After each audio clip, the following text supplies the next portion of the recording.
அது வந்து கண்டிப்பா ஏற்றுக்கொள்ள முடியாது. பிரதானத்துவம் இந்த கூட்டத்துக்கு கூட்டப்பட்டது. ஏன் இவ்வளவு பெரிய ஒரு கன்ஃபியூஷன்? நான் ரொம்ப சிம்பிளான ஒரு கொஸ்டின். அவருக்கு வேற எந்த விதமான ரைட்ஸும் கிடையாது. வணக்கம். நேர்பட பேசு நிகழ்ச்சிக்கு வரவேற்கிறோம். பெஞ்சல் புயல் தாக்குதலால் தமிழ்நாட்டுடைய சில மாவட்டங்கள், புதுச்சேரி உட்பட பல பகுதிகள் கடும் பாதிப்பை சந்தித்திருக்கின்றன. தமிழ்நாடு முதலமைச்சர் திரு மு.க. ஸ்டாலின், எதிர்க்கட்சித் தலைவர் திரு எடப்பாடி பழனிசாமி ஆகியோர் விழுப்புரம் மற்றும் கிருஷ்ணகிரி மாவட்டங்களில் ஆய்வுப் பணிகளையும் மேற்கொண்டிருக்கிறார்கள். இதுதான் இன்றைய நேர்பட பேசுவின் பேசுபொருள். பெஞ்சல் புயலின் தாக்குதல் சொல்லும் செய்தி என்ன அப்படிங்கிற தலைப்பில் பேச இருக்கிறோம். திமுகவிலிருந்து திரு மனுஷபுத்திரன் இணைந்திருக்கிறார். அதிமுகவிலிருந்து வழக்கறிஞர் திருமிகு சிவசங்கரி பங்கேற்றிருக்கிறாங்க. பாஜகவிலிருந்து திரு ஜி.கே. நாகராஜ் இணைந்திருக்கிறார். சிபிஐயிலிருந்து திரு லெலின் பங்கேற்றிருக்கிறார். வணக்கம் விருந்தினர் அனைவருக்கும். திருமிகு சிவசங்கரி, ஆமை வேகத்தில் நடக்குது நிவாரணப் பணிகள் அப்படின்னு திரு எடப்பாடி பழனிசாமி குற்றச்சாட்டு வச்சிருக்கிறார். எங்கெல்லாம் போதாமை இருக்கு, எங்கெல்லாம் பற்றாக்குறை இருக்கு இந்த அரசு நடவடிக்கைகள்னு நினைக்கிறார் அவர்? இல்லை சார், நீங்கள் உங்களுடைய தலைப்பு வச்சிருக்கேன். இதனுடைய செய்தி என்ன, பெங்கால் புயலுடைய செய்தி என்ன? செய்தின்னு பார்க்கும்போது என்ன செய்தினா, இந்த புயல், அதாவது இந்த சென்னையோ இல்லை தமிழ்நாடோ ஒவ்வொரு வருடமும் புயலை எதிர்கொள்ளும் போது என்ன மாதிரி நடவடிக்கை எடுக்கின்றதும் நீங்களும் ஊடகத்தில் வச்சுருக்கீங்க, நாங்களும் பேசிட்டு இருக்கோம். அப்போ அது நேற்று முன்னாலோ சடனாக அட்டாக் ஆகிறதில்ல. வருடம் இந்த பிரச்சனைகள் வந்துட்டு இருக்கு. நாங்கள் அந்த வடகிழக்கு பருவமழை எப்போ தொடங்குன்றது உங்களுக்கே தெரியும். நவம்பர்லேயே அது ஸ்டார்ட் ஆகிடும், மழை வரும்ன்றது. அப்போ நீங்கள் என்ன பண்ணுங்க, புயல் உருவாகுதுன்ற ஒரு எச்சரிக்கை 23ஆம் தேதினா அதுக்கப்புறம் தான் அந்த நடவடிக்கை எடுக்கிறீங்க. ஆனால் நடவடிக்கை எடுக்கிறீங்கன்றதை தாண்டி நடவடிக்கைக்கு முன்னாடி பாதிக்கப்பட்டவங்களுக்கு இந்த அரசு என்ன செய்யணும்னு இருக்குல்ல, தொலைநோக்கு திட்டங்கள்னு இருக்கு. நம்ம ஏற்கனவே முன்னெச்சரிக்கை நடவடிக்கைன்றது நீங்க சொல்றது போட்டோ இல்ல இந்த மோட்டார் பம்ப்ஸோ ஏதோ கொண்டு வந்து வைக்கிறது ஒரு பக்கம் இருக்கட்டும் சார். ஆனா தொலைநோக்கு திட்டத்துல இந்த பிரச்சனை வராம இருக்கிறதுக்கான விஷயங்கள் என்ன செஞ்சிருக்காங்கன்றது ஒண்ணு இருக்கு இல்லையா சார்? புயலே வராம இல்ல, இந்த பிரச்சனைகளை மக்கள் எதிர்கொள்ளாம இருக்கிறதுக்கு என்ன நடவடிக்கை இந்த அரசு எடுக்குதுன்றது தான் ரொம்ப முக்கியமான விஷயம். நம்மளுக்கு அனுபவங்கள் இருக்கு, பாடங்கள் இருக்கு, தவறுகளையே பாடங்களா நம்ம எடுத்துட்டு இருக்கோம். அப்ப அது சரி செஞ்சுக்கணும் இல்லையா சார்? ஒவ்வொரு வருடமும் நீங்க புயல் வந்த பிறகு நாங்க முன்னெச்சரிக்கை நடவடிக்கை எல்லா இடங்களும் தான் பாதிக்கப்பட்ட பரவலா. அதுவும் இப்ப வட மாவட்டம் மிக்ஜாம் புயல் எடுத்தீங்கன்னா சென்னை அதிகமா பாதிக்கப்பட்ட, தென் மாவட்டங்கள் அதிகமா இந்த முறை பாத்தீங்கன்னா வட மாவட்டங்கள் இருக்கு. அடுத்து சென்னையும் பாதிக்கப்பட்ட, தண்ணியே நிக்கல. நீங்க தண்ணியே இல்லாத இடத்துல போட்டோ எடுத்து தண்ணியே நிக்கலன்னு சொல்றதை நாங்க ஏத்துக்க முடியாது. 100 பேர் இருந்தா நான் ஒருத்தரை காப்பாத்திட்டேன், 99 பேரை பத்தி கவலை இல்லைன்ற மாதிரி தான் அரசு. அடுத்து ஒரு அரசுக்கு வந்து சகிப்புத்தன்மை இருக்கணும் சார். கேள்விகளை எதிர்நோக்கக்கூடிய அளவுக்கு அவங்க மனநிலை இருக்கணும். ஒரு கேள்வி வந்து எதிர்க்கட்சி தலைவர், மக்களால் தேர்ந்தெடுக்கப்பட்ட ஒரு பிரதிநிதி உங்களுக்கு சமமா சட்டமன்றத்தில் இருக்கக்கூடிய ஈவன் ஒரு சாமானியர் கூட ஒரு அரசை பார்த்து கேள்வி கேட்கலாம், வரி கட்டுறாங்க, அவங்களுக்கு வேலையே இல்லைன்றது, அதுக்கு நான் மதிப்பே கொடுக்கறது இல்லைன்றது, இது என்ன மாதிரி பதிலா இருக்கும்? நாங்க வேலை செஞ்சுட்டே இருக்கிறோம், ஆனா அவர் குற்றச்சாட்டை மட்டும் வச்சுட்டே இருக்காரு அப்படின்னு. வேலை என்ன, அரசு இயந்திரம் வந்து எங்க சார்? இப்ப நீங்க எடுத்தீங்கன்னா கடலூர் எடுத்தீங்கன்னா புதுக்குப்பம் வெள்ள பாக்கம்லாம் பாத்தீங்கன்னா கிட்டத்தட்ட 1500 வீடுகள் 5000 வீடுகள் வெள்ளம் சூழ்ந்திருக்கு. அடுத்து கிளியனூர், வானூர், இதெல்லாம் எடுத்து பாருங்க, திண்டிவனம், இந்த இடங்கள்லாம் பார்த்தீங்கன்னா அதிகமாக 100க்கும் மேற்பட்ட கிராமங்கள் மூழ்கி போயிருக்கு சார். நீங்கள் தான் ஊடகத்தில் எடுத்து போடுறீங்க. 3 நாளாக சாப்பாடு இல்லைன்னு வீதியில் ரோட்டில் நின்று அழுகுறாங்க சார், கதறி அழுகுறாங்க. நீங்கள் எங்கேயோ ஒன்று பாதிக்கப்படாத இடங்கள்ல நின்று ஃபோட்டோவை எடுத்துட்டு விளம்பரம் பண்ணிட்டு இந்த அரசு சிறப்பாக செயல்படுது. நான் என்ன சொல்கிறேன், நான் கடந்த முறை கூட சொன்னேன், ஒவ்வொரு உயிருக்கும் இந்த அரசு தான் பொறுப்பேற்கணும். ஒவ்வொருத்தரும் பாதிக்கப்படும் போது அவங்களுக்கு கை கொடுக்க வேண்டியது அரசுடைய முழு பொறுப்பு. அரசு இயந்திரம் எல்லா இடங்களிலும் செயல்படணும். அடுத்து பாடங்கள் இருக்கு, படிப்பினை இருக்கு. செய்யல, திண்டிவனத்துல இதை பண்ணல, விழுப்புரத்துல இதை பண்ணல, கடலூர்ல இதை பண்ணல அப்படி ஏதாவது ஸ்பெசிஃபிக்கா அந்த அரசு மீதான குற்றச்சாட்டுன்னு சொன்னா நம்ம கேட்கறதுக்கு வசதியா இருக்கும். இந்த பகுதியில இதை செய்யாம வட மாவட்டங்கள், சென்னை உட்பட சார், சென்னையில நீங்க வட சென்னை பாத்தீங்க, முட்டிங்கால் வரைக்கும் தண்ணி இருக்கு, டி நகர்ல தண்ணி இருக்கு, ராமபுரத்துல தண்ணி இருக்கு, போரூர்ல தண்ணி இருக்கு, ஜிஎஸ்டி சாலை தாம்பரம் பாருங்க. எந்த காலத்துல மேம்பாலத்துல வண்டிகளை கொண்டு வந்து இந்த அரசை நம்பாம கொண்டு வந்து வைக்கிறாங்க சார். அந்த அளவுக்கு பாதிக்கப்பட்டிருந்தாலும் மக்கள் அரசை கூட நம்பாம, நீங்க பாத்துருக்கீங்களா, மேம்பாலத்துல காரை கொண்டு வந்து 2 நாளைக்கு முன்னாடி கொண்டு வந்து நிறுத்துறாங்க. அந்த அளவுக்கு மக்கள் பயத்துல, என்ன சார், பயத்துல கொண்டு வந்து நிறுத்துறாங்க. அப்ப அரசு நம்பிக்கையை கொடுக்கணும்ன்றோம். அடுத்து நான் சொன்னேன், 100 பேர்ல நான் ஒருத்தரை மட்டும் காப்பாத்திட்டேன் அப்படின்னு விளம்பரம் எடுத்து போடுறது கிடையாது. அடுத்து ஒரு எதிர்க்கட்சி தலைவர் குற்றச்சாட்டு வச்சுன்னா தரவுகளை கொடுங்க. இன்னும் கூட மழைநீர் வடிகாலுக்கு விளக்கம் சொல்ல சார். நானும் 3 நாளா அவங்களுடைய பேட்டிகளை பாக்குறேன். மேயருடைய முதலமைச்சரோ துணை முதலமைச்சரோ மா சுப்பிரமணியமோனா அந்த மழைநீர் வடிகாலை பத்தி ரொம்ப கவனமா சொல்லாம இருக்காங்க. முடிச்சாங்களா முடிக்கலையா அப்படின்றது எத்தனை பர்சன்ட்ன்றதை நீங்க 21 95 90 20 சென்டிமீட்டர்னா கூட ஒரு சொட்டு நீரும் நிக்காது, பாதிப்பு இல்லை நீங்க. ஆனா இன்னுமே நீங்க அந்த 4500 கோடிக்கு எவ்வளவு பணிகள் முடிக்கப்பட்டிருக்கு, எத்தனை கிலோமீட்டர் முடிக்கப்பட்டிருக்கு, எத்தனை நீர்நிலைகள் தூர்வாரப்பட்டிருக்கு? 210 நீர்நிலைகள் சார், 9 கால்வாய் சார், 520 கிளை கால்வாய்கள் இருக்கு.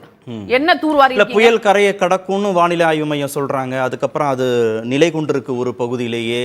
மழையின் அளவை அவங்களால சரியாக கணிச்சு சொல்ல முடியல.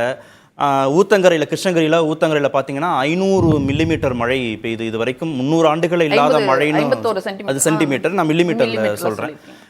300 ஆண்டுகளில் இல்லாத அளவுக்கான மழைனா இதை எப்படி ஒரு அரசாங்கத்தால் வந்து இதை தடுத்திருக்க முடியும் அப்படின்னு நீங்கள் நினைக்கிறீங்க? முன்னெச்சரிக்கையாக என்ன செஞ்சிருக்க முடியும்? வரலாறு காணாத மழை, இதுவரை இல்லாத மழை அப்படின்னா அதுக்கு தான் பாடங்கள் இருக்கின்றன. படிப்பனையும் இருக்கு, பாடங்களும் இருக்கு, தவறுகளும் இருக்கு. அந்த தவறுகளால இந்த அரசு படிப்பனையும் கத்துட்டு இருக்கு.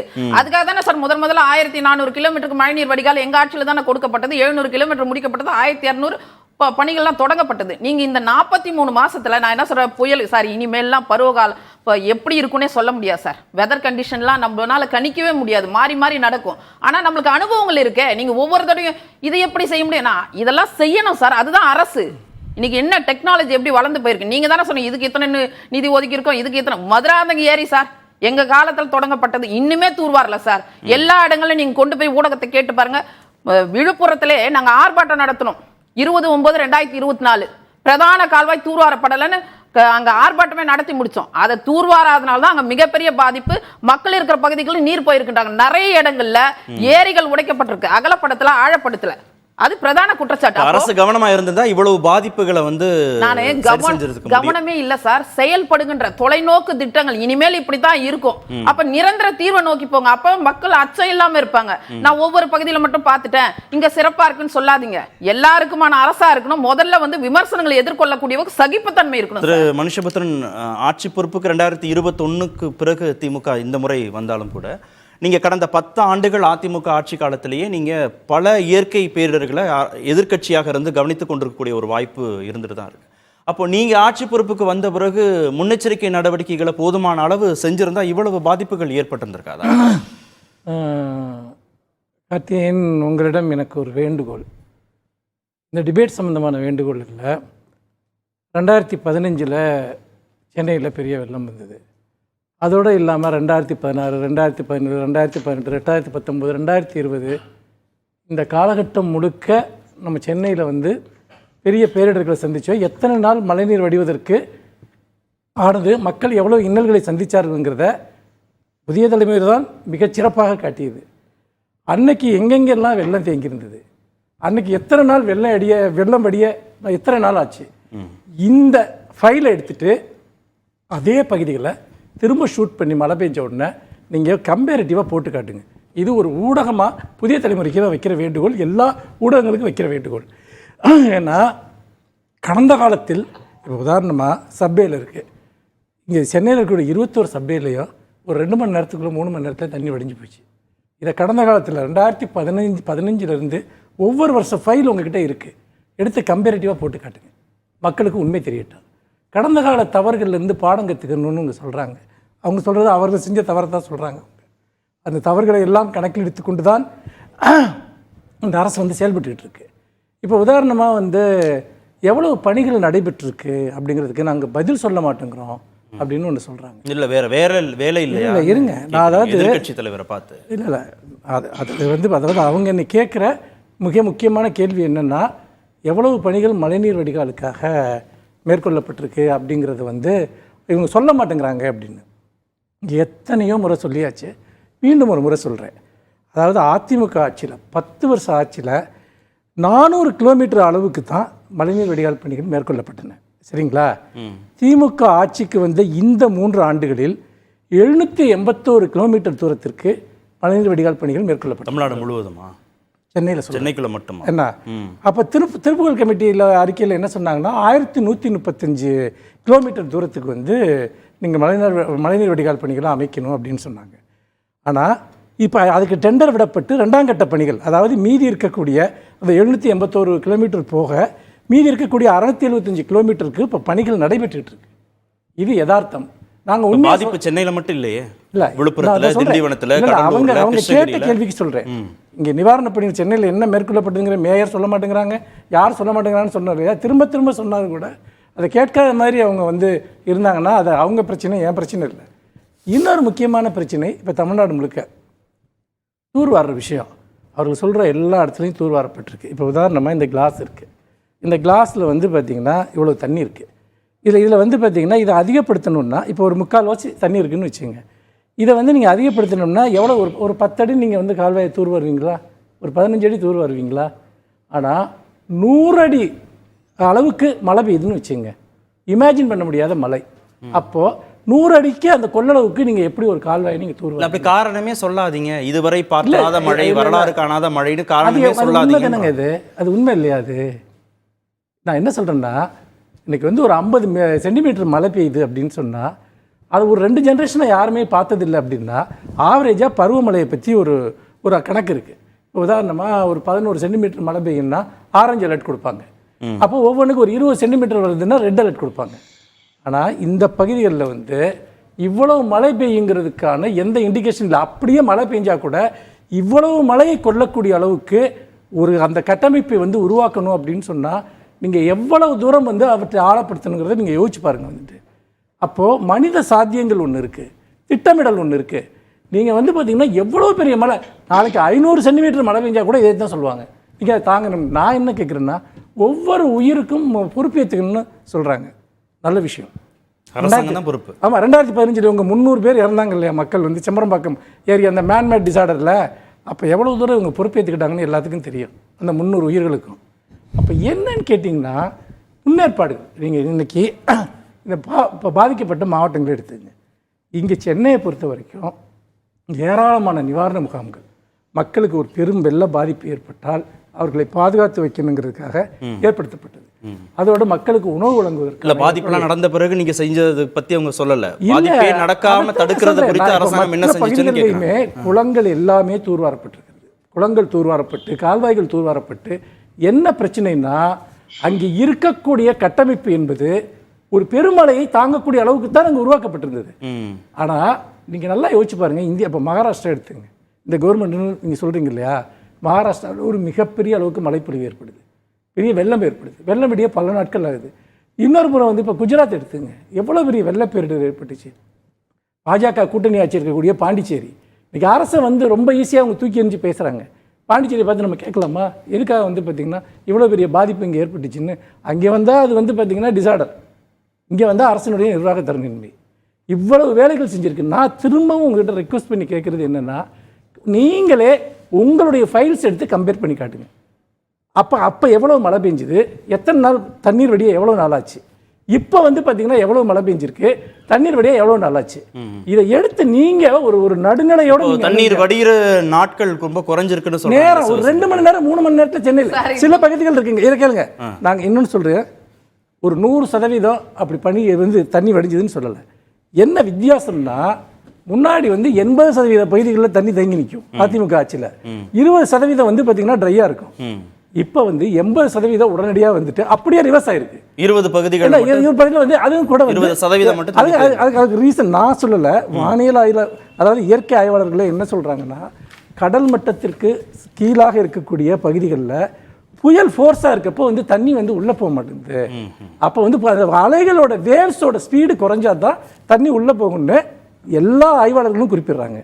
அப்போ அந்த கட்டமைப்புகளையும் மேம்படுத்துறதுக்காக அறிவியல் பூர்வமாக என்ன நடவடிக்கை எடுத்துக்கிட்டு இருக்கோம். தண்ணீர் தேங்கின பகுதிகள் எல்லாம் நீர் இறைச்சிருக்கோம். அப்புறம்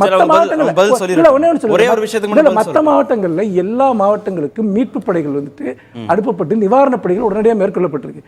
முதலமைச்சரும் துணை முதலமைச்சரும் தொடர்ந்து களத்தில் இருக்காங்க. எடப்பாடி பழனிசாமி அவர்களைப் போல கஜா புயலின் போது அவர் எங்கே இருந்தாலும் யாருக்கும் தெரியல இல்லையா, அப்படிங்கிற முதலமைச்சர் இல்லை.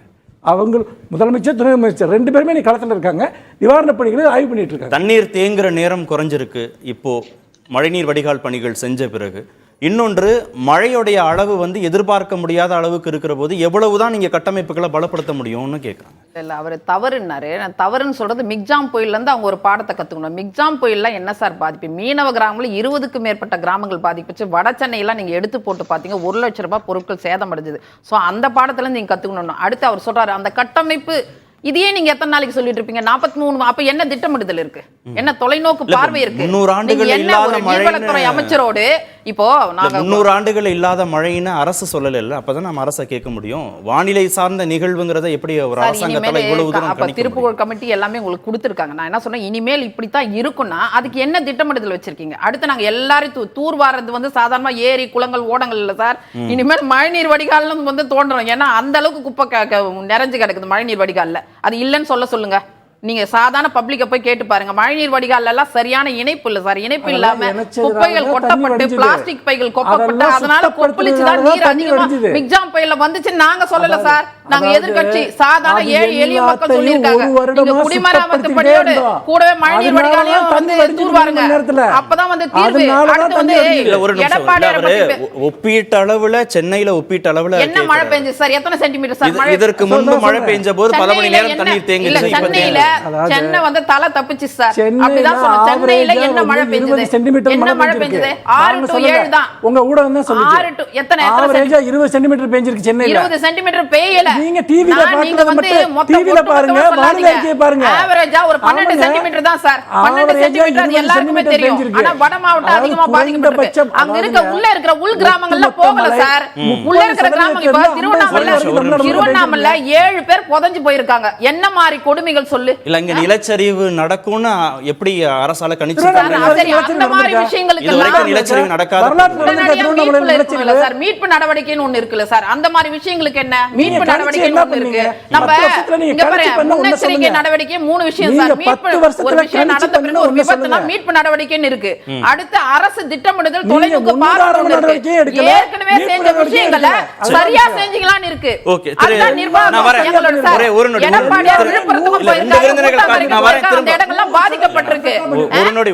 திரு ஜி.கே. நாகராஜ், இயற்கை பேரிடர் வருகிற போது மாநில அரசு மட்டும் தனிச்சு நிவாரண பணிகளை செஞ்சிட முடியுதா, இல்ல மத்திய அரசுடைய ஒத்துழைப்பு இருந்தா இன்னும் விரைவா அதை வந்து செய்ய முடியுமா? நிச்சயமா மத்திய அரசுடைய ஒத்துழைப்பு இருக்கிற காரணத்தினாலதான் தமிழக அரசு இயங்கி கொண்டிருக்கிறது. முன்னாடி அவர் சொன்னாரு, அந்த பழைய போட்டோவை பாருங்க, இந்த போட்டோவை பாருங்க. அப்ப அந்த 4000 கோடி என்னாச்சு சார்? நிர்மலா சீதாராமன் கேட்கிறாங்க. 4000 கோடிக்கு 96% பணி முடிச்சுதான் சொன்னாரு. இனி மக்கள் கண்ணில் தண்ணீரை பார்க்க மாட்டோம், கண்ணீரை பார்க்க மாட்டோம், சென்னையில தண்ணீரை பார்க்க மாட்டோம்னு சொன்னாங்க. அப்ப அந்த 4000 கோடி எங்கே போனது? யார் எடுத்துட்டு வந்து சென்றார்கள்? அப்போ இது 80% பணிகள் முடிஞ்சிருச்சு, இன்னும் 20% பணிகள் தான் பாக்கி இருக்குன்னு அது இவரு இப்ப சொல்றாரு சார். மழை வந்ததுக்கு அப்புறம் இவங்க சொல்ற காரணம் இது. பட் இதுக்கு முன்னாடி என்ன சொன்னாங்க, எப்படி சொல்லிட்டு இருந்தாங்க அப்படிங்கிறது ஒண்ணு. ரெண்டாவது, நான் ஒரு விஷயம் இங்க பதிவு செய்யணும். இது இன்றைய பிரச்சனை அல்ல. முதல்வர் ஒரு ஃபேமிலி டாக்டரா இருக்கணும், போஸ்ட்மார்டம் பண்ணக்கூடிய டாக்டரா இருக்கக்கூடாது. இன்னைக்கு தமிழ்நாட்டுல கடந்த 3 ஆண்டுகள்ல திமுக அரசு ஒரு போஸ்ட்மார்டம் பண்ணக்கூடிய டாக்டராகத்தான் ஒரு முதல்வர் இருந்து கொண்டிருக்கிறார். எவ்வளவு நம்ம தாண்டி வந்துட்டோம், எவ்வளவு முன்னேறி இருக்கிறோம். நீங்க சமீபத்துல நம்முடைய அன்பரசு தங்கம் தென்னரசு அவர்கள் சொன்னாங்க, 34 கோடியில நவீன துல்லியமாக கணக்கிடக்கூடிய 1400 புதிய மலைமானிகள் நாங்க அமைக்க போறோம், மலைமானிகள் அமைக்க போறோம். 100 புதிய தானியங்கி வானிலை நிலையம், அதாவது ஏறக்குறைய 54 கோடியில் அமைக்க போறோம்னு சொன்னாங்க. என்ன ஆச்சு சார்? ஏன் ஒரு கணிப்பு சரியா இல்ல? என்ன பிரச்சனை? ஒன்று, அதெல்லாம் விடுங்க ஒரு பக்கம். இன்னொரு பக்கம் நான் கேட்கறது, இல்ல கணிப்புங்கிறது மாநில அரசு சார்ந்தது இல்ல இல்லையா? வானிலை ஆய்வு மையம் மத்திய அரசுடைய கட்டுப்பாட்டுல தானே இருக்கு. பாருங்க, மத்திய அரசு இந்த பணியை செய்யறோம். இருந்தாலும் இவங்க நிறுவிருக்காங்க 100 கோடியில தொடர்ச்சியா இவங்க அதுக்கு டெண்டர் விட்டு அதுக்கான பணிகளை விட்டு அவங்க செஞ்சிருக்காங்க. என்னாச்சு? இது ஒன்னா நிறுவனீங்களா இல்லையா? நீங்க பிடிஏ தியாகராஜன் அவர்களே 10 கோடி ஒதுக்குனாங்க. சோ அந்த மலை மாணிகள் அந்த சிஸ்டம் என்ன ஆச்சு? ஒன்று. ரெண்டாவது, 1967க்கு அப்புறம் திராவிட கட்சிகள் தமிழ்நாட்டுல காலொன்றதுக்கு அப்புறம், காமராஜருக்கு அப்புறம் இவர்கள் என்ன செஞ்சாங்க நீர் மேலாண்மைக்கு? நீங்க அவங்க சொன்னாங்க மதுராந்தகம் ஏரி. இல்ல பிரச்சனை வந்து இயற்கை பேரிடர் சார்ந்தது. இயற்கை பேரிடர் கணிக்க முடியாத அளவுக்கு புயலின் தன்மை இருக்கு, மழையின் அளவு இருக்கு. குறிப்பிட்ட நேரத்திற்குள்ள அதிக அளவு மழை பெய்யுது, 300 ஆண்டுகள் இல்லாத அளவுக்கு மழை பெய்யுது, நிலச்சரிவே ஏற்படாத பகுதிகளில் நிலச்சரிவு ஏற்படுதுன்னு எங்களுடைய அனுமானத்திற்கோ கணிப்புக்கோ கட்டுப்பாட்டுக்கோ இல்லாத நிகழ்வுகள் இப்ப நடக்குதுன்னு அவர் சொல்றாரு. நேற்று பாண்டிச்சேரியில அதே அளவு மழை பெய்திருக்கிறது, வரலாறு காணாத மழை பெய்திருக்கிறது. 3 மணி நேரத்தில் தண்ணீர் வடிந்து விட்டது, சில இடங்கள்ல மட்டும் இருந்தது. இது நான் இப்ப கேட்ட தகவல். பாண்டிச்சேரியில மட்டும் ஏன், அங்க மட்டும் ஏன் அந்த கணிப்பு சரியா இருக்கிறது? அவங்களுக்கு மட்டும் இந்த மழை எதிர்பார்க்கப்பட்டது இல்லையா?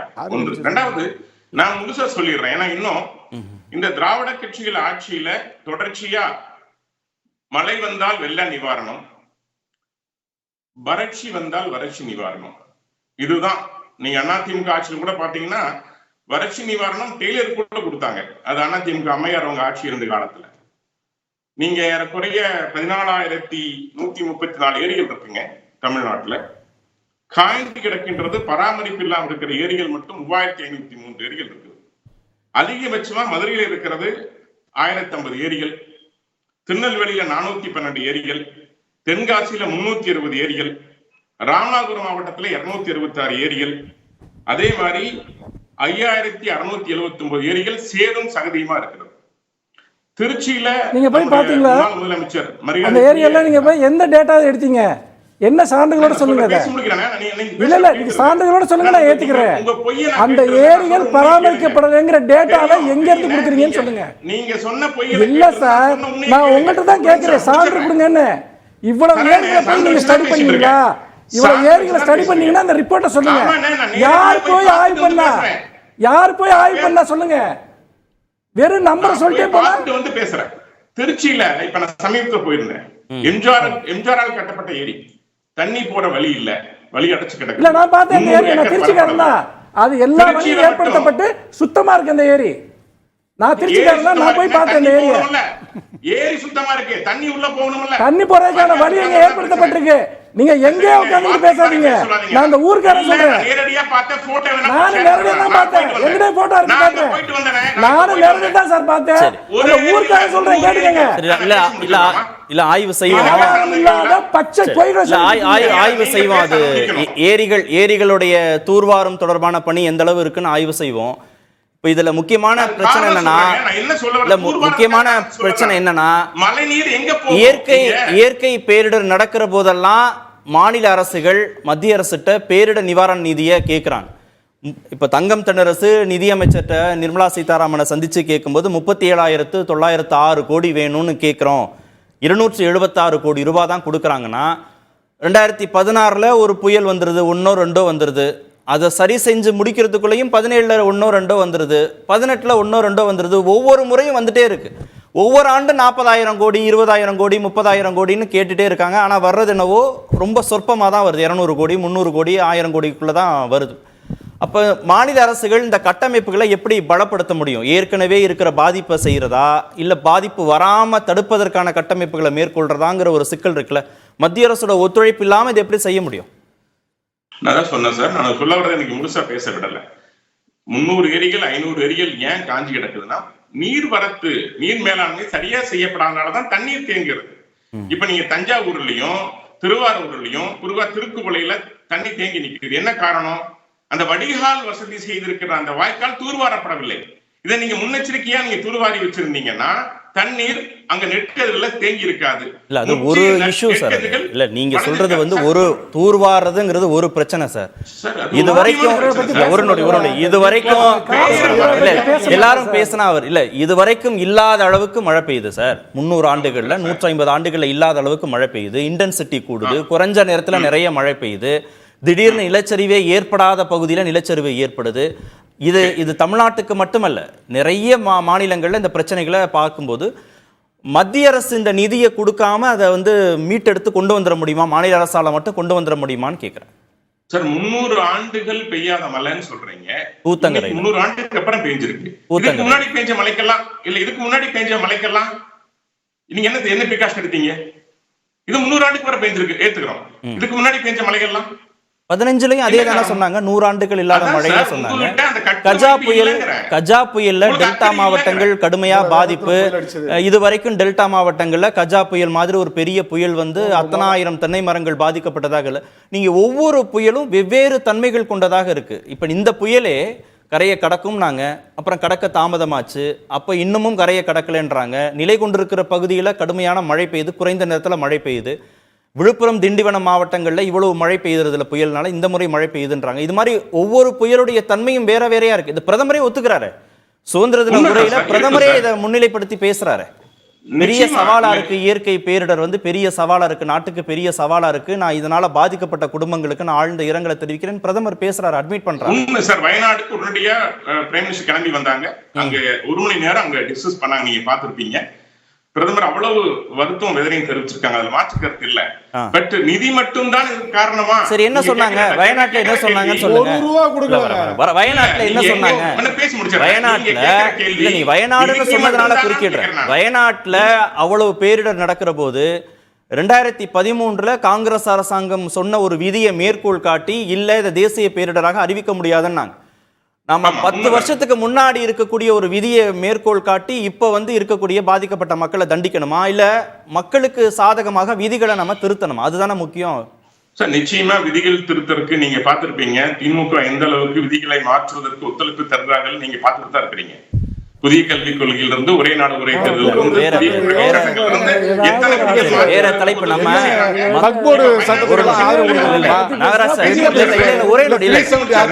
அவர் வாய்ப்பு கொடுப்போம். இல்ல இல்ல, நம்ம பாதிக்கப்பட்ட மக்களுடைய வலி கண்ணீர் குறித்து பேசிட்டு இருக்கோம். இதுல அரசியலே பேச வேண்டாம், அரசியலே பேச வேண்டாம். பட்டவர்த்தனமா உடைச்சு உண்மையவே பேசிடலாம். நான் உண்மையே பேசுறேனுங்க. எந்த புதிய குற்றவியல் சட்டங்கள் ஆகட்டும், நீங்க புதிய குற்றவியல் சட்டங்கள் எவ்வளவு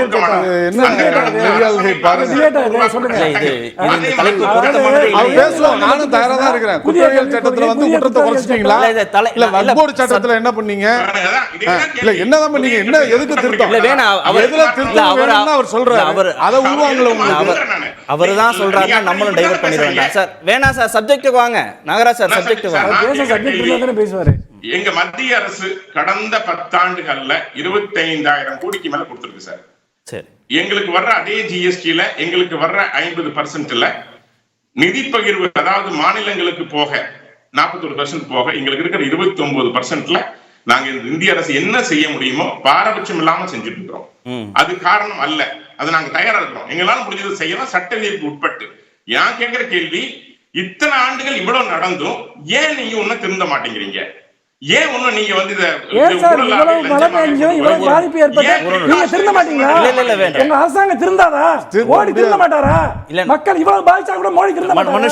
ஒரு நிமிஷம், அந்த நிவாரணம் அவருக்கு 10 வருஷமா திருந்தாத ஒரு பிரதமர் இந்த நாடு வச்சு இல்ல. ஒரு நாள் அவர் பதில் சொல்லட்டும், பதில் பேசட்டும். நீங்க அடுத்த சுற்றுல பேசலாம். திருந்த மாட்டீங்கன்னா என்ன அர்த்தம்? இந்த ஒரு அரசாங்கம் திருந்தி இருக்கா? இல்ல, ஒரு அரசாங்கத்தை பார்த்து அந்த கேள்வி தேவையில்லை. ஜி.கே. நாகராஜ், யாரை பார்த்து யார் திருந்த? அந்த வார்த்தை எல்லாம் தேவையில்லை. சரி, தமிழ்நாடு பாஜக தமிழ்நாட்டை ஆளணும், இங்க ஆட்சி பொறுப்புக்கு வரணும்னு நீங்க விரும்புறீங்க. முதல்வரும் களத்துல நிக்கிறாரு, எதிர்க்கட்சி தலைவரும் களத்துல நிக்கிறாரு. பாஜகவுடைய தலைவர்கள் யாராவது விழுப்புரத்திலேயோ திண்டிவனத்திலேயோ கிருஷ்ணகிரியிலேயோ எங்கேயாவது களத்துல நிக்கிறீங்களா? போய் பார்த்திருக்கீங்களா? ஆய்வு செஞ்சிருக்கீங்களா எவ்வளவு பாதிப்புன்னு? நீங்க தான் மத்தியில் ஆட்சி பொறுப்புல இருக்கீங்க. நீங்க தான் இவ்வளவு பாதிப்புன்னு மத்திய அரசுக்கு எடுத்து சொல்லணும். மத்திய குழு விரைவாக இங்க வருவதற்கு நீங்க தான் விரைந்து தமிழ்நாடு அரசோட களத்துல நின்று நீங்க தான் முயற்சிகள் எடுக்கணும். பாஜக தலைவர்கள் யாரையுமே களத்துல பார்க்கலை பாதிக்கப்பட்ட பகுதிகளில். இல்ல சார், இன்னைக்கு முழுமையா அங்க விவசாய அணி நிர்வாகிகள் முழுமையா பாஜகவோட இருந்து ஃபீல்ட்ல இருக்கிறாங்க. நாளைக்கு எங்க தலைவர் அங்க போறாங்க, நாளைக்கு அவங்க போய் பார்வையிட இருக்கிறாங்க.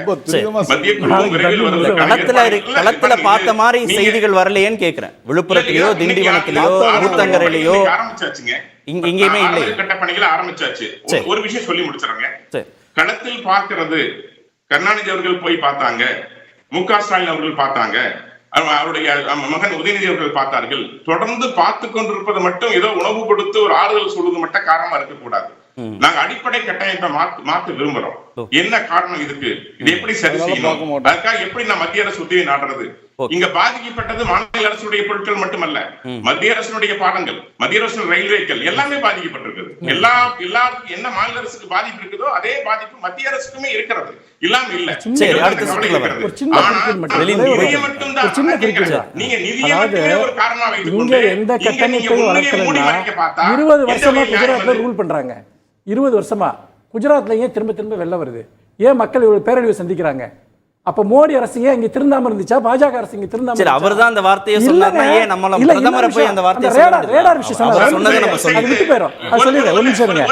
அதாவது வானிலை வரேன் சார், அடுத்த சுற்றுல வரேன் சார். இன்னும் ஒரு விருந்தினர் பேசாம வானிலை முன்னறிவிப்பை சார் அமைதியா இருங்க. வானிலை முன்னறிவிப்பை வலுப்படுத்தக்கூடிய விதமா ராமநாதபுரம், சேலம், ஏற்காடு ஆகிய இடங்கள். சரி, நான் வரேன் சார். நாகராஜ் சார், வரேன். கதறாதீங்க, பதறாதீங்க. இதை கேளுங்க. அதாவது அப்ப வந்து காவிரி திட்டம் சேலம் இல்ல, நம்ம ராமநாதபுரம் பேசுறதே மக்கள் கேட்கணுங்கிறதுக்காக நான் அடுத்த சுற்றுல உங்களுக்கு வாய்ப்பு தரேன். இந்த இடங்கள்ல 2 C-band டோப்ளர் ரேடார்கள் அது 56 தரேன் சார், உங்களுக்கு வாய்ப்பு தரேன் சார். 56 கோடி ரூபாய் செலவுல வந்து அமைக்கிறதா அமைச்சர் தங்கம் தின்னரசு இல்ல, அது என்ன ஆச்சுன்னு கேக்குறேன். அதான் நான் சொல்ல வர்றேன். அது அறிவிப்போடு மட்டும் நிக்கல. சரி. அதுக்கு வந்து டெண்டர் வந்து பாத்தீங்கன்னா எப்போ வந்து கடந்த அக்டோபர் மாதமே விடப்பட்டு ஆகஸ்ட் மாதமே விடப்பட்டு டெண்டர் போடப்பட்டு இப்ப பணிகள் தொடங்கப்பட்டிருக்கு. சரியா? ஓகே, அவர் நீங்க கேட்டதுதான் சார், நீங்க கேட்டது இல்ல சார். எல்லாருக்கும் நேரம் பகிர்ந்து கொடுக்கணும், நான் உங்களுக்கு தரேன். திரு லெனின் இன்னும் பேசவே இல்ல, நீங்க கேட்ட கேள்விக்கு தான் அவர் பதில் சொன்னார். என்னுடைய கட்டுப்பாட்டில் இருக்கக்கூடிய வானிலை அதாவது வானிலை அறிவிப்பு மையம் எந்த பணியும் ஒழுங்கா செய்யல. இல்ல, ஒரு நொடி முழுக்க முழுக்க இன்னைக்கு வானிலை ஆராய்ச்சி மையம் ஒன்றிய அரசு நான் லெனின்ட்ட போயிட்டு வந்துறேன். ஒரு தகவலை கூட ஒழுங்கா கொடுக்கக்கூடிய சிஸ்டம் உங்ககிட்ட இல்ல. சரி, அடுத்த சுற்றுல பேசலாம். ரெண்டு பேருமே அடுத்த சுற்றுல பேசலாம் சார். நான் மீண்டும் வாய்ப்பு தரேன். இன்னும் அரை மணி நேரம் இருக்கு. முதல் சுற்றுல அவருக்கு போய் நான் இடைவேளைக்கு வரேன். திரு லெனின், மாநில அரசு முன்னெச்சரிக்கை குறுக்க பேசாம இருக்க சொல்லுங்க. அப்பதான் நான் பேசுறேன். எல்லோரும் போய் பேசுறத நிறுத்துங்க. நான் ஒரு பச்சை போய் அத சொல்லிட்டே இருக்கீங்களா? ஒரு நிமிஷம் அவங்க ஒரு பச்சை போய் அத கேட்டுட்டே இருக்கணுமா? மனுஷ் நான் குறுக்கிடுறேன். அவருக்கு நேரம் நான் தரேன் சார். அடுத்த சுற்றுல தரேன் சார். ஜி.கே. நாகராஜ் சார், மாநில அரசு முன்னெச்சரிக்கை நடவடிக்கைகளா இருந்திருந்தா இல்ல மத்திய அரசு இதற்கு முன்பாக ஒதுக்கிய நிதிகள் எல்லாம் சரிவர பயன்படுத்தி இருந்தா இவ்வளவு பாதிப்புகளை எதிர்கொண்டிருக்க வேண்டியது இல்லைன்னு அவர் சொல்றார். மத்திய அரசு ஒதுக்கிய தொகை எவ்வளவுன்னு சொன்னீங்கன்னா முன்னெச்சரிக்கை நடவடிக்கைக்கு என்னென்ன செய்யலாம்? ஏற்கனவே ஒரு 5000 கோடி நிதியமைச்சர் சொன்னாங்க. அதான் அது எதுக்கு பயன்படுத்த முடியும், எதற்காக என்னென்ன வகையில் பயன்படுத்தணும்னு அந்த நிதிக்கு கட்டுப்பாடுகள் இருக்குது. அது தெரியாமல் மொத்தமாக 5000 கோடி 4000 கோடின்னு பேசக்கூடாது. 270 கோடி கொடுத்ததே வந்து நீங்கள் நிவாரணம் கொடுக்க முடியாது. அதாவது மிட்டிகேஷன் ஃபண்டுன்னு ஒன்று இருக்குது. அது வந்து என்னென்னா பேரிடர் தவிர்ப்பு நிதி. அந்த ஃபண்டு அதை நீங்கள் ஸ்டேட் ஃபண்டே வந்து 2 இருக்குது. ஸ்டேட் டிசாஸ்டர் ஃபண்டு, இன்னொன்று ஸ்டேட் மிட்டிகேஷன் ஃபண்டு. மிட்டிகேஷன் ஃபண்டில் செலவு பண்ணுறதோ அதில் தான் பண்ண முடியும். நீங்கள் அதில் வந்து அதை வந்து நீங்கள் எதுவுமே பண்ண முடியாது. தவிர்ப்பதற்கு என்னென்ன நடவடிக்கை எடுக்கணுமோ அதை தான் பண்ணலாம். 5000 கோடியை செஞ்சிருந்தா மிக்ஜாம் புயல் வந்திருக்காது. விஷயம் எங்கேருந்து வருது? நீங்கள் இப்போ குளோபல் வார்மிங்கை பற்றி நம்ம பேசிட்டு இருக்கோம். இப்போ குளோபல் வார்னிங் ஆயிடுச்சு, எச்சரிக்கை நடந்துகிட்டு இருக்கு. ஒரு பெரிய அளவுக்கு இந்த கார்ப்பரேட் உலகமய காலத்தில் காடுகள் வேட்டையாட்டப்பட்டு இயற்கை வளங்கள் சுரண்டப்பட்டதனுடைய எதிர் தாக்குதல் தான் இன்றைக்கி இவ்வளவு பெரிய அளவுக்கு இருக்குது. நீங்கள் 1940களில் நம்ம ஒட்டுமொத்த வளிமண்டலத்தில் இருந்த கார்பன் டை ஆக்சைடோட அளவு மிக மிக குறைவு. இன்றைக்கி அது வந்து எத்தனை மடங்கு ஆயிருக்குன்னு பார்த்தீங்கன்னா தெரியும். அப்போ இது எல்லாமே சேர்ந்து தான் நம்முடைய இயற்கை சூழலை கெடுத்து வராத விஷயங்கள் பெய்யக்கூடிய நேரங்களில் மழை பெய்யறதில்லை, பெய்யாத நேரங்களில் அதிக அளவு பெய்யுது, யாரும் கணிக்க முடியாத அளவுக்கு பெய்யுது. அப்போ இங்கே எங்கே வருது? கணிப்பதில் முன்னெச்சரிக்கை நடவடிக்கை தொடங்கணும். அப்படின்னா என்ன? சென்ட்ரல் மெட்ரோலஜிக்கல் டிபார்ட்மெண்ட் தான் இதில் மிக முக்கியமானது. ஏன்னா இந்திய அளவில் இப்போ இந்த புயல் நீங்கள் இதை சொல்கிறீங்கல்ல ஃபெஞ்சம், இப்போ எங்கே போகுது? அநேகமாக அரபிக்கடலில் போய் தான் அது வலுவிழக்க போகுது. இப்போ நாளைக்கு ரெட் அலர்ட் எங்கே 4 மாவட்டங்களில் கேரளாவில் கொடுத்துருக்காங்க. அங்கேயும் ரெட் அலர்ட், மலப்புரம் வரலையும் ரெட் அலர்ட் கொடுக்கப்பட்டு அங்கே அரபிக்கடலில் போய் தான் அந்த வலுவிழக்க போகுதுன்றாங்க. ஒரு மாநில பிரச்சனையாக இனிமேல் இருக்க போகிறது இல்லை. இப்போ நீங்கள் பக்கத்திலேயே இருக்கு தேசிய பிரச்சனையாக நிச்சயமா பக்கத்து இன்டர்நேஷனல் பிரச்சனையாச்சு. இலங்கையில் இந்த புயல இலங்கையில் பெரும் மழை தாக்குதல், யாழ்ப்பாணம் தண்ணியில் நிற்குது. நீங்கள் இங்கே பக்கத்தில் இருக்கிற பாண்டிச்சேரி வழக்கத்தை விட கடுமையான மழையை தாண்டி இன்னும் இயல்பு நிலைக்கு மக்கள் வரல. அதான் உண்மை. அப்போ இப்படிப்பட்ட விஷயங்கள்லாம் இருக்குதுன்னா இது ஒரு மாநில அரசோடு நீங்கள் முடிச்சு போட்டு நீங்கள் தான் பணம் ஒதுக்குனீங்கன்னு சொல்வது என்பது, வானிலை அறிக்கை யார்கிட்ட இருக்குது? வானிலை ஆய்வுங்கிறது யார்கிட்ட இருக்குது?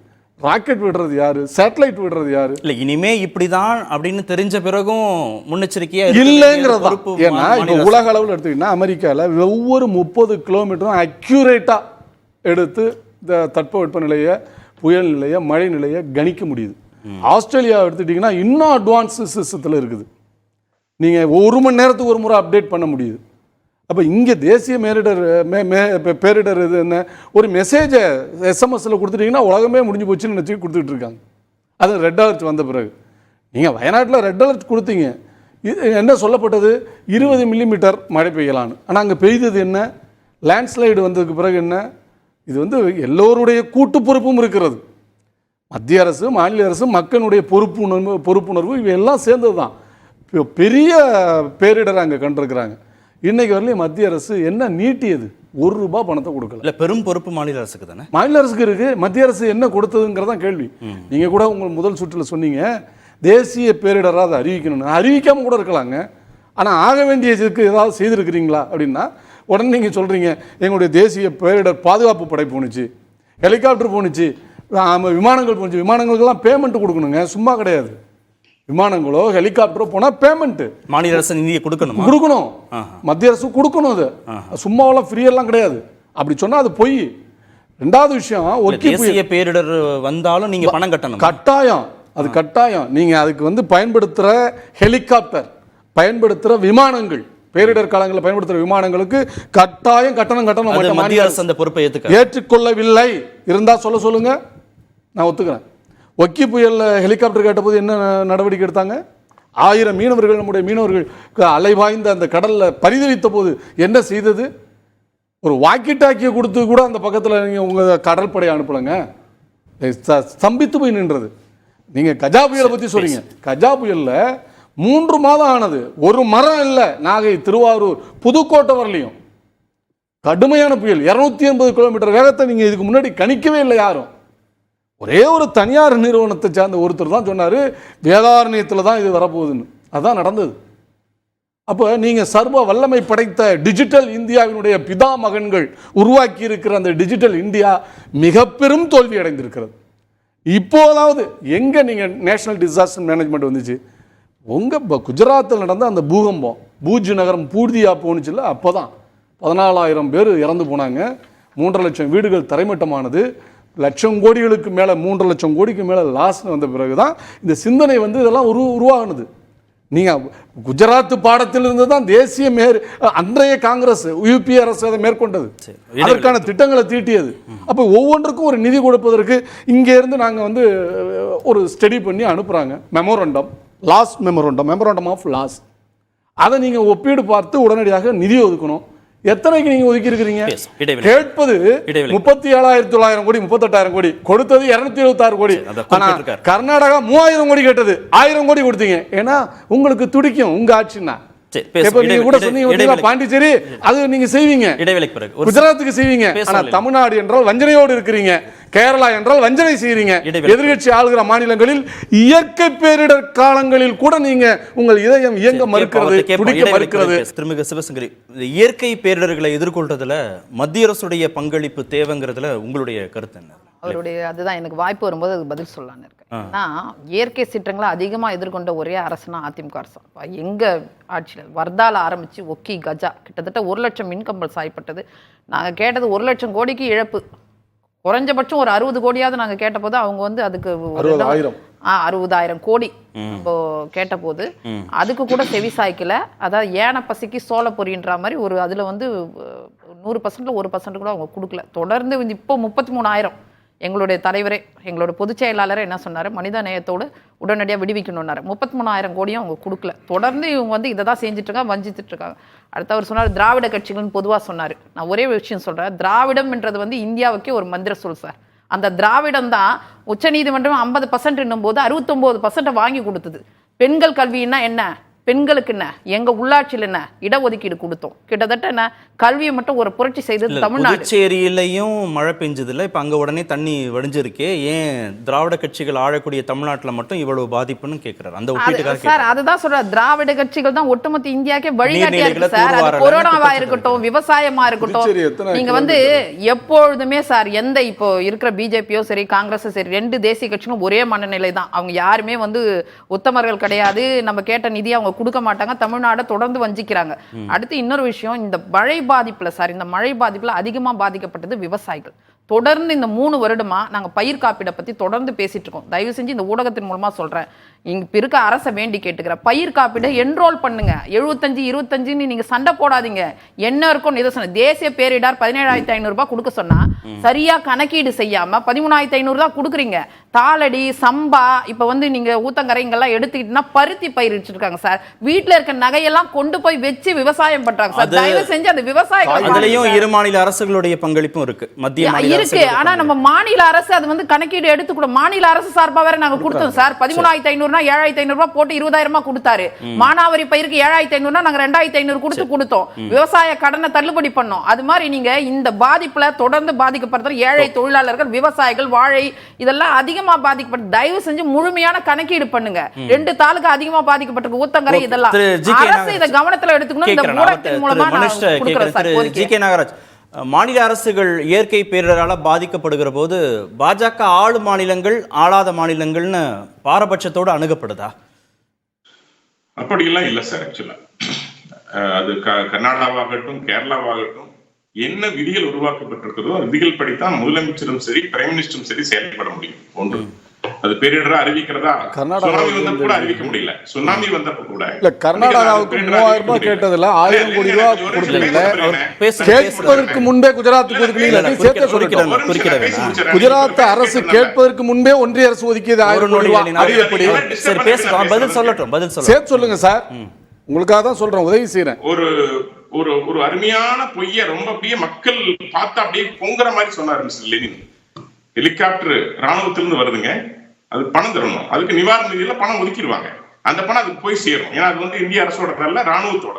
இதுல விதிமுறை இதெல்லாம் தெரிஞ்சுட்டு அவர் பேசணும். ஏதோ அப்படியே மக்கள் இதெல்லாம் சட்ட விதி. சட்டம் இருக்கட்டுங்க, உயிர் முக்கியமா சட்டம் முக்கியமா? நீங்க ரொம்ப இப்படி போனா வள்ளலார் மாதிரி ரொம்ப வாடி உயிரை கண்ட வள்ளலாரை பார்த்து அப்படியே பாடுறீங்க.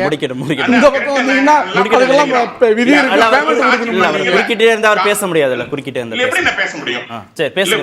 இப்ப ஒருத்தர் பேச உட்காராச்சு எப்படி நான் கருத்து சொல்ல முடியும்? இல்ல, சொல்லுங்க. அவரு தூரத்துல இருக்கார், நம்ம தான் அவருக்கு வசதி பண்ணி கொடுக்கணும் பேசுறதுக்கு. சொல்லுங்க.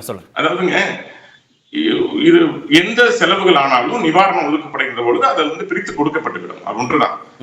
சட்டத்தை பொறுத்த வரைக்கும் எல்லாத்துக்கும் பொதுவானது, அதை மீற முடியாது. நிர்மலா சீதாராமன் தெளிவா சொன்னாங்க, 100% வர்ற ஜிஎஸ்டில எங்களுக்கு வர்றது 29% தான். அது வந்து நம்ம நிறைய பணிகள் செய்ய வேண்டி இருக்கிறது. அதே மாதிரி எல்லா மாநிலத்துக்கும் பொருந்தும். ஒரு மாநிலம் இல்ல, என்ன பெர்சன்டேஜ் ஆஃப் ஷேர் இருக்குதோ அதுக்கு மேல 0.1% கூட தர முடியாதுங்கிறது உண்மை. மாநிலங்களுக்கு பங்கு கொடுக்காத நிதியை அதிகமா சுரண்டது ஒன்றிய அரசு. இயற்கை 4 லட்சம் கோடி ரூபாய் சென்ற ஆண்டு மட்டும். அது தனி விவாதம். தனி விவாதம் அவர் சொல்றாருல, அதெல்லாம் முன்னாடி கொடுத்துருந்ததுல பெட்ரோல்ல வந்துகிட்டு இருந்துச்சுல, பெட்ரோல் விற்பனையில அதெல்லாம் எங்களுக்கு வரலையே. இயற்கை பேரிடர் நிதி தர்றதுல பாரபட்சமா பாஜக ஆளும் மாநிலங்கள் ஆளாத மாநிலங்கள், அதுதான் 100% அது மாதிரி இல்லைங்க. அது மாதிரி கொடுக்க முடியாது. தமிழ்நாட்டுல என்ன ஒரு பிரச்சனை, மிகப்பெரிய பிரச்சனை என்னன்னா, இவங்க வர்ற நிதிய முறைப்படி செலவு செய்யக்கூடிய அக்கௌண்டபிலிட்டி கிடையாதுங்க. சரி, இத வந்து பணமா மாத்தி இத வந்து பணமா கொடுத்து வாக்கு வங்கியா மாற்றக்கான முயற்சி. கொடுக்காத நிதிக்கு இடைவேளைக்கு போறதுக்கு இல்ல நேரம் இல்ல. ஒன்றிய அரசு என்பது ஒரு உதவாத அரசு. இல்ல 1,000 கோடி கேக்குறாங்க. சரி, நான் வரேன், அதுதான் நீங்க பதில் சொல்லணும் இடைவேளைக்கு அப்புறம். இல்ல இதுக்கு எவ்வளவு வேணும்? இல்ல நாகராஜ் சார் 2021 குஜராத்ல தான் கரையை கடக்குது டவுதே புயல். கேரளா, ராஜஸ்தான், குஜராத், கோவா, மகாராஷ்டிரா, கர்நாடகா, டாமன் டையூ, தாத்ரா நாகர் ஹவேலி இவ்வளவு பகுதிகள் பாதிக்கப்பட்ட போது மே 17 புயல் கரையை கடக்குது. 19 பிரதமர் அங்க போறாரு. 1000 கோடி ரூபாய் உடனடியாக நிதி கேட்காமலே. நான் சொன்னது நீங்க சொல்லுங்க, பொய் சொன்னாங்க, உண்மை விளம்பி இப்ப சொன்ன மாநிலங்களுக்கு நிதி கேட்காமலே கொடுத்தது. அது அப்பவும் அந்த விமர்சனம் கேட்டு கொடுக்கல. சரி, நீங்க அந்த கணக்கு கேட்கறீங்க இல்லையா, அதை நம்ம கேட்போம். அவர்கிட்ட நான் கேட்கிறேன், மனுஷ பேரிடர் நிவாரண நிதியை மத்திய அரசு கேட்கிற மாநில அரசு மத்திய அரசு கணக்கு கேட்டா கொடுக்கணும் அப்படின்றது எதுவும் விதியில இல்லையா? அதாவது அவருக்கு தெரியாதுங்கிறதுனால சொல்றேன், எந்த ஒரு ஒன்றிய அரசினுடைய நிதிக்கும் கணக்கு கொடுக்காம யாருமே இருக்க முடியாது. அப்படின்னா அடுத்த ஃபண்டை அவங்க ரிலீஸ் பண்ண மாட்டாங்க இல்லையா? ஒவ்வொரு ஃபண்டுக்கு அதே மாதிரி ஆடிட்டிங், சிஏஜி ரிப்போர்ட்லேருந்து உள்ளூராட்சி அமைப்புகள் வரைக்கும் ஆடிட்டிங் சிஸ்டம் இருக்குது. அதில் உங்களுக்கு முரண்பாடுகள் இருந்தது, செலவு பண்ணலன்னா உங்கள்கிட்ட தான் வழக்கமாக அமலாக்கத்துறை வச்சுருக்கீங்க, அதை வச்சுருக்கீங்க, இதை வச்சுருக்கீங்க. என்ன நீங்கள் வந்து பார்த்தீங்கன்னா போய் விசாரணை பண்ணுங்கள், அதை நீதிமன்றத்தை நிறுத்துங்க. உங்கள்கிட்ட தான் எல்லாமே வச்சுருக்கீங்க, உங்கள்கிட்ட இல்லாத மிஷினரியே கிடையாது. இதெல்லாம் சும்மா பேசணுங்கிறத பேசுகிற அவதூறுகள் எல்லாமே. ரெண்டாவது விஷயம் வந்து பார்த்தீங்கன்னா, பொதுவாக வந்து இப்போ பாஜக ஆளாத மாநிலங்களில் பல மாநிலங்களில் பாஜக வந்து ஒரு எதிர்க்கட்சியாக இருக்குது. அவங்க ஸ்டேட்டுக்கு ஒரு பிரச்சனைன்னு வந்துட்டுன்னா, இப்போ உதாரணமாக கேரளாவில் இருக்க பாஜக வந்து ஒன்றிய அரசுக்கு எங்கள் ஸ்டேட்டுக்கு நிதி கொடுங்க, மக்களுக்கு நிவாரணம் கொடுங்கன்னு அவங்க உரத்து குரல் எடுப்பாங்க. கர்நாடகாவில் அது நடக்குது. கர்நாடகாவில் இருக்கக்கூடிய பாஜக ஒன்றிய அரசு நோக்கி அந்த குரலை எழுப்புது. அங்கே வந்து காங்கிரஸ் ஆட்சி இருக்குது, நமக்கு என்னென்னு அவங்க இருக்கலை. அப்போது மற்ற மாநிலத்தில் இருக்க பாஜக எல்லாமே அவங்க ஸ்டேட் பாலிட்டிக்ஸில் ரொம்ப கிளியராக இருக்காங்க. தமிழ்நாட்டில் மட்டும்தான் முழுக்க முழுக்க தமிழை எப்படி செத்தாலும் சரி அழிஞ்சாலும் சரி நாங்கள் ஒன்றிய அரசுகிட்ட எதையுமே கேட்க மாட்டோம். எதையுமே கேட்க மாட்டோம், எதையுமே பெற மாட்டோம். ஆனா தமிழ்நாட்டு மக்கள் எங்களை ஆட்சி அமைத்துங்க, அடுத்த முதலமைச்சர் அண்ணாமலை தான் இப்படின்னு ஒரு சவால். நான் கேட்கிறேன் ஒரு விஷயத்துக்காவது தமிழ்நாடு எத்தனையோ பிரச்சனைகளுக்காக போராடுது. நிதி சார்ந்த விஷயங்கள், நிதி பங்கீடு, ஜிஎஸ்டி, எல்லா விஷயங்கள்லையும் ஒரு முறையாவது எல்லாத்தையும் விடுங்க. பேரிடருங்கிறது மக்களுடைய வாழ்வாதாரத்தோட மக்களுடைய உயிரோட சம்பந்தப்பட்ட ஒரு விஷயம். என்ன 2 விஷயம் கேட்குறோம், மற்ற ஸ்டேட்டுக்கு நீங்கள் பண்ணுறீங்க இல்லையா, ஏன் இந்த பாரபட்சம்னு கேட்குறோம். ரெண்டாவது, ஒன்றிய அரசினுடைய ஒட்டுமொத்தமான வருமானம், அதனுடைய நிதிநிலை அதோட ஒப்பிட்டா விவசாய கடன்களை தள்ளுபடி பண்ணுன்னு கேட்குறதோ அல்லது இந்த நீங்கள் வெள்ள நிவாரணம் கொடுங்கன்னு கேட்குறதோ அது எவ்வளவு பெரிய சிறிய தொகைன்னு உங்களுக்கு. அப்புறம் இது எதை பத்தியுமே குரல் கொடுக்காம தமிழ்நாட்டுல அரசியல் பண்றாங்க. இவங்க தமிழ்நாட்டு மக்களுடைய விரோதிகள். இல்ல தமிழர் விரோத கட்சி. பாரபட்சம்ங்கிறது ஒரு அரசியல் ரீதியான குற்றச்சாட்டுனா நீங்க பாதிப்புடைய அளவை பொறுத்து தானே ஒவ்வொரு மாநிலத்திற்கும் நிதியை ஒதுக்கீடு செய்ய முடியும். அதுல பாரபட்சம்னு அந்த மேலோட்டமான பாரபட்சம்னே சொல்லல. இன்னும் சொல்ல போனா எதிர்ப்பு நிலையில் நின்றுதான் செயல்படுகிறார்கள். கொடுக்க கூடாது, சல்லி காசு கூட கொடுக்க கூடாது. அரசியல் செய்யறவங்களுக்கு எப்படி நிதி இங்க கொடுக்கல? உதாரணத்துக்கு சொல்றேன், மிக்ஜாம் புயலுக்கு கேட்ட தொகையில 276 கோடி அவங்க கொடுக்கல, உச்சநீதிமன்றம் போன பிறகு கொடுத்தாங்க. நீங்க எடுத்து பாருங்க. அதே மாதிரி கேரளா அரசு உச்சநீதிமன்றம் போன பிறகு கொடுத்தாங்க. ஆனா கேட்காமலேயே குஜராத்துக்கு கொடுக்கப்படுகிறது. கேட்டதுல 25%, 33% கர்நாடகாவுக்கு கொடுக்கப்படுது. 3000 கேட்டாங்க, 1000 கோடி ரூபாய் கொடுத்துட்டாங்க. அப்ப இது எதை காட்டுகிறது? இது ஓரவஞ்சனையை காட்டுதா இல்லையா? இதுதான் முக்கியமான ஒண்ணு. மட்டும் நான் நாகராஜ் சார்ட்ட கேட்டு முடிச்சிடறேன். சார், நீங்க மாநில கட்சிகள், ஆட்சி பொறுப்புல இருக்கிற மாநில கட்சிகளை, மாநில அரசுகளை பலவீனப்படுத்துறீங்க பாஜக வளர்வதற்காக, அதனால இந்த பேரிடர் நிவாரண நிதியை கொடுக்கலன்னு குற்றச்சாட்டு வச்சாங்க. சுருக்கமா பதில் நிறைவு செஞ்சிடலாம். இல்ல, அவர் என்ன சொன்னாரு, தமிழ்நாட்டில் இருக்கிற பாஜக தமிழர்கள் மீது கவலைப்படலன்னு சொன்னாரு. அது அப்படிதான் அவர் சொன்னாரு. 400 டிஎம்சி தண்ணி வந்துச்சுங்க தமிழ்நாட்டுக்காக நிதியை கேட்கல. நான் சொல்றேன், 400 டிஎம்சி தண்ணீர் காவிரியில் வந்தது 1967 கருணாநிதி அவர்கள் முதல்வர் ஆகிறதுக்கு முன்னாடி. இன்னைக்கு 205 டிஎம்சி வந்துட்டு இருக்கு. 200 டிஎம்சி எங்க போச்சு? தமிழர்களை பற்றி மறந்து போய் அவங்க செஞ்ச வேலை. அதற்காக போராடி உச்சநீதிமன்ற உத்தரவு அடிப்படையில் தண்ணீர் உச்சநீதிமன்றம் போறாங்க. பெரிய பூசணிக்காக புடி சோத்துல மறைக்காதீங்க. மக்கள் இங்க விழிப்புணர்வு பெற்ற மக்கள் எல்லோருக்கும் தெரியும். காவிரியிலையும் நீங்கள்